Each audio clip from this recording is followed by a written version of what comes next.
Vert, super, c'est pas Chopin, mais effectivement, c'est Sylvain Pataille, vigneron à Marsanais en Côte de Nuit. Bonjour Sylvain. Bonjour. Allez, tu es arrivé quand ici, à Marsanais? Il y a 35 ans. Allez, 35 ans, ouais, on a le même âge. Ton premier millésime? Ouais, non, j'ai effectivement 35 ans. Mon premier millésime, mon premier petit millésime à mon nom, c'était 99, mais avec une toute petite surface. J'étais œnologue avant. J'ai repris quelques vignes et puis ça s'est étoffé surtout entre 2001 et 2004 où j'ai repris par chance et par connaissance avec tous mes super copains vignerons d'à côté. Il y a pas mal de jeunes vignerons qui souhaitaient restructurer leur exploitation ou qui au contraire m'ont aidé au départ à reprendre les vignes. Donc 1 hectare, c'est ça au début? 1 hectare au début, 14 hectares 14 maintenant? hectares maintenant. Très bien. Donc ça a grossi très très vite dans les années 2002-2003. Alors comment tu as géré ça, la vigne? Quel travail tu as effectué? Dans un premier temps, c'était un petit peu cavaleresque parce que j'ai passé de 4 à 9 hectares, puis 11, puis 12, puis 13, en essayant d'être intransigeant et surtout de ne pas faire de concessions à la qualité des vins. Ça use un peu le bonhomme, mais on y arrive.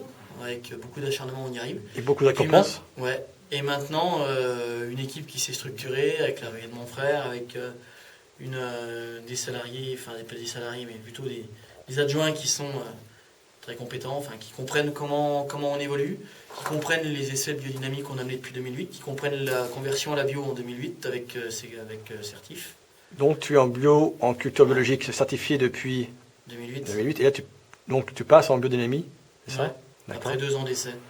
Voilà, donc pour toi c'était naturel, c'est légitime, c'était complètement... Ouais, j'aurais même aimé le faire avant, mais j'en étais pas capable parce que ça demande de la réactivité, ça demande... Et puis une maîtrise aussi, peut-être aussi. Ouais, justement, par rapport au respect des calendriers, au respect des calences, à tout ce qui va avec, et j'en aurais pas eu les moyens. Le travail du sol est indispensable depuis le début, par contre, c'est pour moi la base, en fait. Depuis toujours strictement interdit de désherber, ça c'est un truc... Et du coup, au niveau de tes élevages, quelle est ta petite position là-dessus? La place de l'élevage en tes vins? Les élevages, ça doit être une continuité. Les élevages, la vinif, ça doit être une continuité de la vigne. C'est-à-dire que à la vigne, j'aime pas brusquer le végétal, j'aime pas changer de millésime. J'aime bien être un peu, quand je disais chef d'orchestre, c'est-à-dire que c'était pour faire l'imbécile, mais c'est pas toi qui dois guider ce qui est déjà programmé, parce que c'est le climat, c'est l'année, c'est la plante qui fait le boulot, et nous, on doit seulement essayer d'exprimer ce qu'il en ressort. Et se mettre au service du végétal, c'est ça? On a un fruit magique, en fait. On a un fruit qui est capable de mimétisme, qui est capable de reproduire tous les arômes qui l'entourent. Il n'y a aucun fruit qui a la complexité qu'on a dans un raisin, qui est capable à la fois de ressembler à des fruits, des aliments, des minéraux, et en même temps ressortir année après année les mêmes caractéristiques. Mais en tout cas, tu le fais très bien parce qu'on le ressent bien à la dégustation. Et pour parler justement des vins à déguster ensemble, l'inénarrable, superbe, fabuleux, Patrick Maclar, qui est très très beau ici, tout en noir, le noir massif, effectivement. Oui, c'est cela, c'est ça. Donc, bon, Manu, quand on est venu en Côte de Nuit, tu m'as dit présente-moi un talent. C'est ce que tu m'as dit. Complètement. Le voilà. L'avantage de Sylvain Pataille, sa grande force, en fait, c'est de pouvoir considérer le vin dans sa globalité, c'est-à-dire de la terre, du pied, jusqu'au fût, jusque même la bouteille, jusqu'au bouchon. Il y a une espèce, souvent, je déguste avec des œnologues, je m'ennuie. Ils sont dans une analyse constante, ennuyeuse, toujours à dire c'est un petit peu trop de ci, pas assez de ça, pas un coup fin. Franchement, on s'emmerde parce que la notion de plaisir semble complètement disparue. Là, ça n'est pas le cas. On a non seulement quelqu'un qui envisage le vin dans sa vision globale, j'ai même envie de dire parce que la météo et tout ça, mais qui considère aussi la notion de plaisir dans le vin.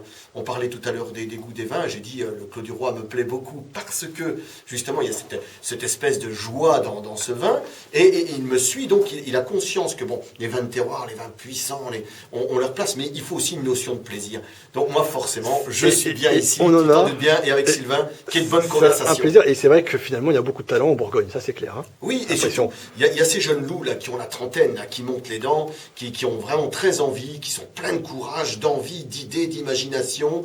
Et franchement, pour moi, c'est du bonheur de voir comme ça mes petits cadets derrière là qui sont là, plein de feu, de fougue, de vie, d'envie, de bonheur. Et c'est du vraiment Maclar dans le texte et dans les paroles. Et fabuleux. Et merci Sylvain pour le plaisir que tu nous as procuré aujourd'hui.